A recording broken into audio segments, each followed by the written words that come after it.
বন্ধুরা, আপনাদেরকে একটি কথা বলতে চাই। সেটা হলো যে আমরা ফেসবুক থেকে একটি ভালো আর্নিং করার জন্য প্রতিনিয়ত ভিডিও দিচ্ছি এবং আমাদের কাজের মাধ্যমে আমরা ফেসবুক টিমকে বোঝানোর চেষ্টা করতেছি যে আমরা রিয়েল অর্গানিক কন্টেন্ট ক্রিয়েটর। কিন্তু আমরা এই কাজ করতে গিয়ে এমন কিছু ভুল কাজ করি, এমন কিছু কাজ করি যার কারণে আমাদের পেজে যেমন বিভিন্ন ধরনের ইস্যু চলে আসে, পাশাপাশি কিন্তু আমরা একজন ভালো কন্টেন্ট ক্রিয়েটর হিসেবেও প্রতিষ্ঠিত করতে পারি না নিজেকে। অ্যাজ ফর এক্সাম্পল, আমরা কি করি যে আমরা ফলোয়ার পাওয়ার জন্য সারাটা দিন বিভিন্ন মানুষের পেজে গিয়ে বিভিন্ন ধরনের আমাকে ফলো করুন, ফলো ব্যাক দিন, বিভিন্ন আনইউজুয়াল অ্যাক্টিভিটিস করে থাকি।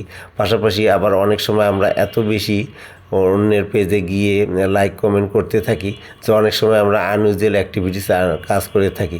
পাশাপাশি আমরা কি করি, অনেক সময় দেখা যায় যে একটা বড় ভিডিও পুরোটা না দেখে অর্ধেক ভিডিও দেখে চলে যাই, অথবা অনেক সময় একজনের ভিডিও আমরা যে ধরনের ভিডিও দিয়েছে সেই রিলেটেড কমেন্ট করি না। পাশাপাশি আমরা অনেক ধরনের কাজ করি যে কাজের মাধ্যমে আমাদের ফেসবুকে যে আমরা একজন কন্টেন্ট ক্রিয়েটর সেই হিসেবে আমরা প্রমাণ দিতে পারি না। অ্যাজ ফর এক্সাম্পল, আমরা অনেক সময় আছি যে একজন আরেকজনকে ফুলের গিফট দিয়ে থাকি, কিন্তু আমরা এমনভাবে ফুলের গিফটের প্রমোশন, স্টারের প্রমোশন এমনভাবে করি যেন মনে হয় যে আমরা স্টার নেওয়ার জন্যই ফেসবুকে কাজ করতে এসেছি। আমাদেরকে এমনভাবে ফেসবুকে প্রতিনিয়ত কাজ দিতে হবে, ভিডিও দিতে হবে, যাতে করে বোঝা যায় যে আমরা একজন রিয়েল কন্টেন্ট ক্রিয়েটর এবং আমরা ফেসবুকের পুরো গাইডলাইন মেনেই কাজ করছি। ফেসবুকে কন্টেন্ট ক্রিয়েটর মনিটাইজেশনটা পাওয়ার জন্য আমাদেরকে এমনভাবে কাজ করতে হবে যাতে করে আমরা যে সবসময় অর্গানিক কাজ করতেছি আমাদের ভিডিওর মাধ্যমে প্রকাশ হয়। আমাদের প্রতিটি ভয়েস, আমাদের প্রতিটি ভিডিও, আমাদের প্রত্যেকটি কন্টেন্ট নিজস্ব এবং নিজস্ব অর্গানিকভাবে কাজ করলে ফেসবুক বুঝে নেবে যে আসলে আমরা রিয়েল কন্টেন্ট ক্রিয়েটর। আর এইভাবে কাজ করার ফলেই কিন্তু আমরা আমাদের পেজের অবস্থানটা দিন দিন ডেভেলপ করতে পারবো।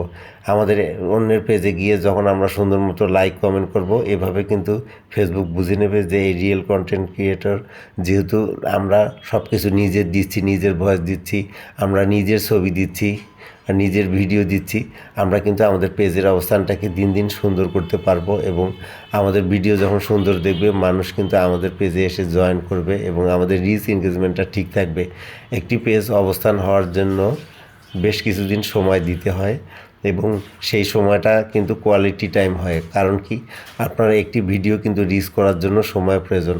কখন কোন ভিডিওটা মানুষ দেখবে বা অনেক বেশি পছন্দ করবে এটা বলা মুশকিল, তবে যে কোনো সময় আপনার অবস্থানটা পরিবর্তন হয়ে যেতে পারে। আপনার মধ্যে বিশ্বাস রাখতে হবে, আপনাকে পরিশ্রম করতে হবে। আশা করা যায় যে অন্য 10 জনের মতো আপনার পেজটাও উপরে উঠবে।